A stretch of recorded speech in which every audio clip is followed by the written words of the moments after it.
Welcome back to Campr, where we're smack bang in the middle of an outback caravanning adventure that's taken us on an 1,100 kilometre journey thus far, from Brisbane through Roma and Blackall and on to Isisford and then Muttaburra. An outback holiday is the sort of holiday where you can soak up plenty of time, reconnecting with family and friends, and I guarantee along the way you'll make plenty of new ones. It's pretty docile. You see, you have the time to stop and talk to people, ask them questions and tell your tales. Be it over a cup of tea, a campfire or a cold beer, the art of conversation, while not necessarily meaningful, is alive and well in the bush. Cheers! It's how people communicate out here. Every little country town in the bush has a sign welcoming you on arrival. The small towns have small signs. The big towns, well, they've got big ones. There's plenty to do in Longreach. With our mates Pete and Julie almost ready for their pre-flight checks before heading back to Lady Elliot Island from which they came, we thought it the perfect opportunity to spend a little bit of time in Longreach's main street and just take a bit of a look around. Here's a fun fact. All the streets in Longreach are named after birds. Waterbird Street's in one direction and Landbirds in the other. Incidentally, Barkey Streets are named after trees and Blackall's flowers. But I digress. It's time to go shopping. From R.M. Williams to a Kubra, you can look like a bushie in Longreach if you want to. Oh, look at that, eh? Handsome. With a vast array of stores stocking all the gear for stock men and women, including Irvines. Look, there's mine right there. Yeah, that's yours there. Oh, okay. Same.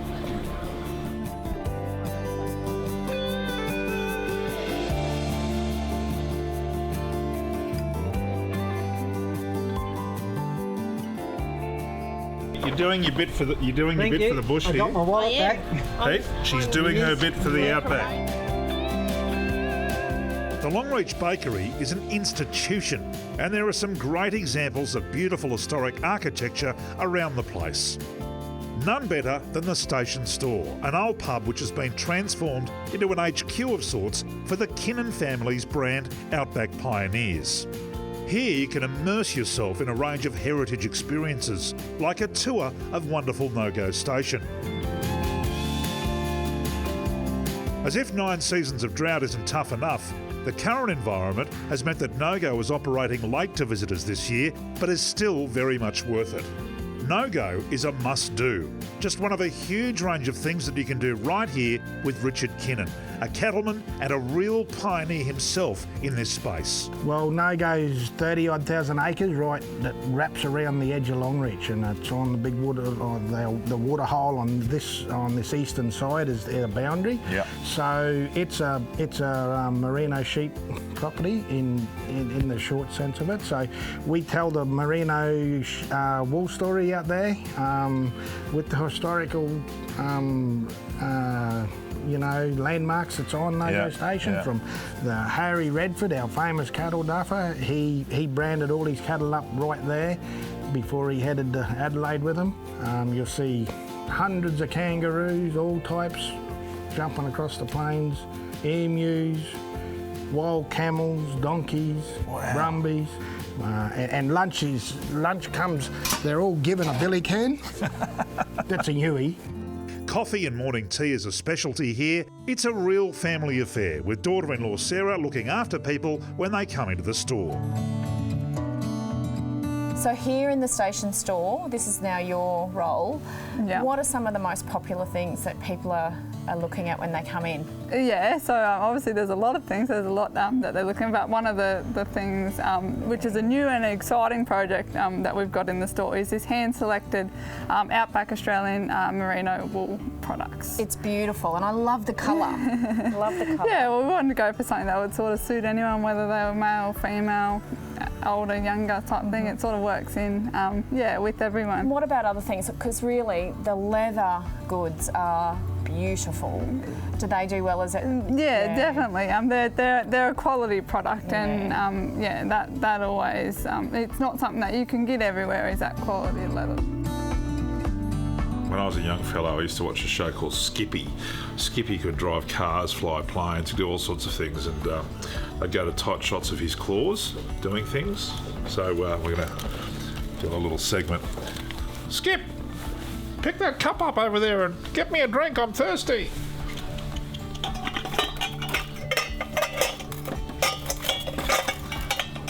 Okay, so maybe it really was a kangaroo. It's not working.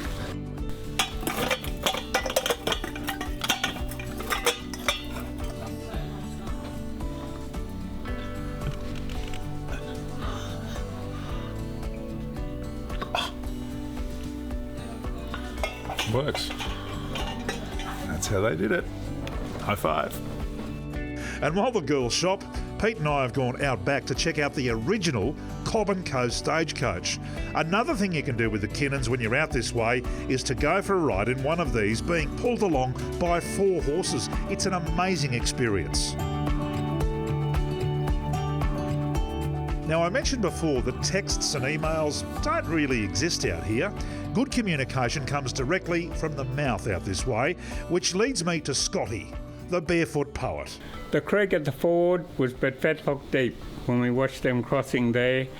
The rains have replenished it thrice since then, and thrice has the loch lain bare. But the waters of hope have flowed and fled, and never from the blue hill's breast come back. By the sun and the sand devoured, where the pelican builds her nest. Right, that was wonderful. It's definitely worth coming back to Longreach. Thanks so much. Oh, yeah. Scotty's been reciting bush poetry and shoeless for as many years as I can remember. If I can read a poem and it flows along, and I think, oh, that's going good. Yeah. Sadly, time to leave the big smoke of Longreach and to start to make our way down the Matilda Highway to that town where the streets are named after trees. Beautiful Barcaldine. And I reckon that you'll find a few of those trees in this leafy oasis, otherwise known as the Barcaldine Tourist Park. Barkey Tourist Park is a friendly, shady, happy place. Just the sort of park you're hoping to find at the end of a big day's drive. Like most parks around the country, there is a 5 p.m. communal catch-up around the fireplace near the very well-appointed camp kitchen. Lots of grass and plenty of room to stretch out and relax. It's really nice. Lovely park, beautiful place. What we do. And lots to see in the morning. After the hustle and bustle of a few days in and around Longreach with lots of people, it's really nice to be back in the van and sharing the quiet times, knowing that there's plenty of this holiday left and lots to see and do. The station store is the place to visit for info on all of the fun things to do and see with the Outback Pioneers team. The Barcaldine Tourist Park website has all the details of an overnight stay with them, and you'll find the full range of Jayco vans and motorhomes at Brisbane Camperland. In our next episode of Campr, the Tree of Knowledge, and a bunch of other trees, as we head for an out-of-the-way camp spot I know you're gonna love. See you then.